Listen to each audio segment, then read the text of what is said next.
Lockdown के चलते ना सिर्फ यहाँ के लोग बल्कि इंटर आइलैंड से आए हुए लोग और जो मेनलैंड से आए हैं, काफ़ी सारे लोग अंडमान में फंसे हुए हैं।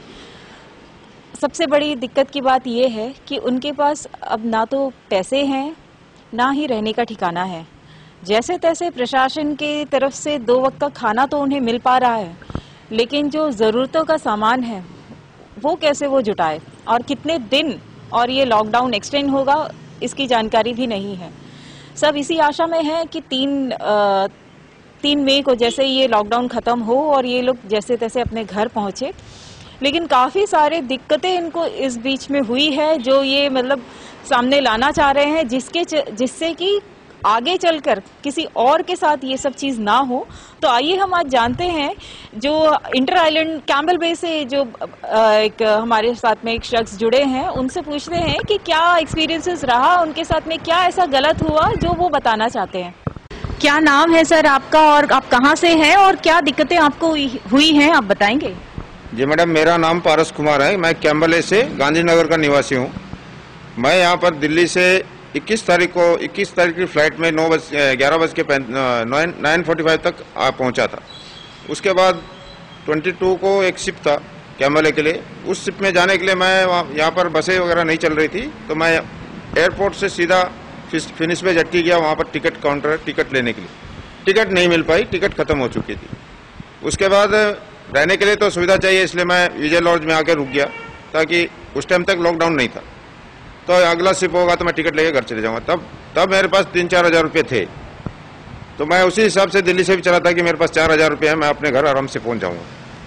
तो यहाँ आके रुक गया 24 तारीख को रात को। उसके बाद हमारे सामने दिक्कत होगा तो पहाड़ है, 4 हज़ार रुपये लेके 14 दिन नहीं रह सकता आदमी।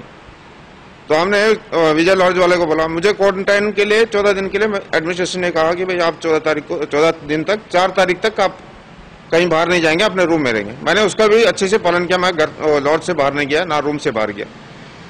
पानी भी मैं अपने रूम में मंगा लेता था, खाना भी उस लॉज में रेस्टोरेंट चलता था उसी में मंगा लेता था। पर डे 1000 रुपीज़ पे होता था। जब तक था पैसा 4 हज़ार रुपये 4 दिन मैंने पे किया।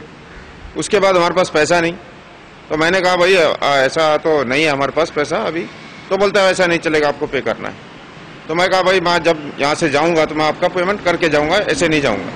मानता नहीं था, डेली पेमेंट करो, नहीं हुआ।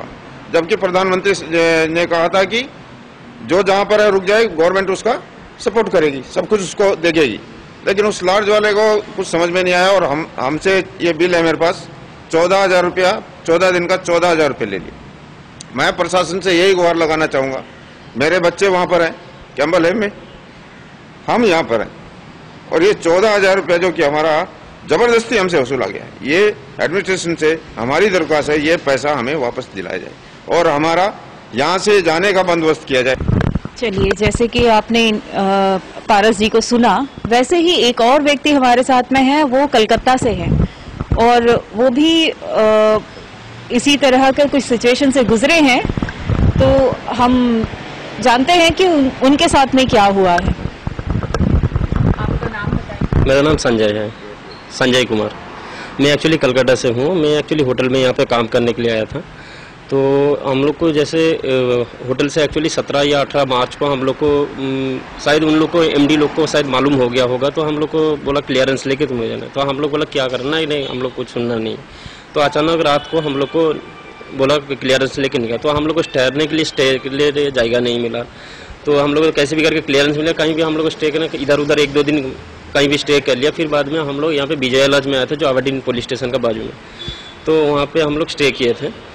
लास्ट में जब 14 दिन, हम बोला 25 तारीख का हमारा टिकट था, तो हम बोला ठीक है 25 तारीख को टिकट कर लिया था कैसे भी करके, क्योंकि लॉकडाउन जब 24 तारीख को रात को लॉकडाउन नहीं हुआ तो हम लोग 25 तारीख का टिकट भी नहीं हो पाया। तो हम लोग बोला 14 तारीख को फिर बाद में, चलो 14 तारीख का बाद मिल जाएगा। फिर जब हम लोग का पास 7 तारीख तक पैसा खत्म होने वाला लगा, तो हम 3-4 तारीख तक हम लॉज वाले से हम लोग बोला रिक्वेस्ट, ऐसे पैर तक भी पकड़ा, बोला भाई प्लीज़ 200-300 रुपये रूम का तो कम से कम कर दो और खाने का ये कर दो। थोड़ा खाने का जो है नहीं 50-60 रुपया करके लो, एक एवरेज रेट लगा के लो, क्योंकि हम लोग फंसा हुआ है। तो उन्होंने बोला नहीं 1 रुपया भी कम नहीं होगा, मैं लॉज बंद कर दूँगा, तुम लोग से 1 रुपया कम नहीं लूँगा, ये बात बताया।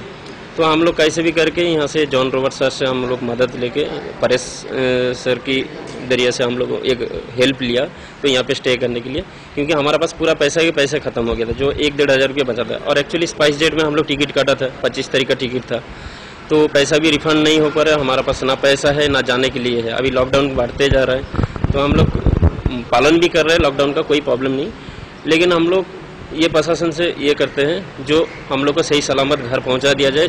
ये है होटल विजय का बिल है, जो हम लोग को सेम बिल जो उनको दिया गया, बट खाने का बिल दिया है हमारा, ये रूम का बिल दिया, और लेकिन खाने का बिल हम लोग को नहीं दिया गया, जो 400 रुपया करके डेली। और खाने कोई रूम का गेस्ट को रेस्टोरेंट में खिलाते हैं, और हम लोग को बोलते थे तुम लोग रूम में खाना है, और रूम में कुछ भी अगर चाय मंगाओ तो उसका ऊपर 20 रुपया सर्विस चार्ज लगा देते थे। हम लोग बोलते थे क्या भाई क्या सर्विस चार्ज भी लगा दे रहे हो इस मूवमेंट में भी, खाने क्या दे रहे हैं कुछ भी, वो भी 20 रुपया लगा देते। पानी बोतल लेके आ रहे हैं, पानी नहीं मिलता, पानी बोतल मंगाओ, पानी बोतल पे 20 रुपया।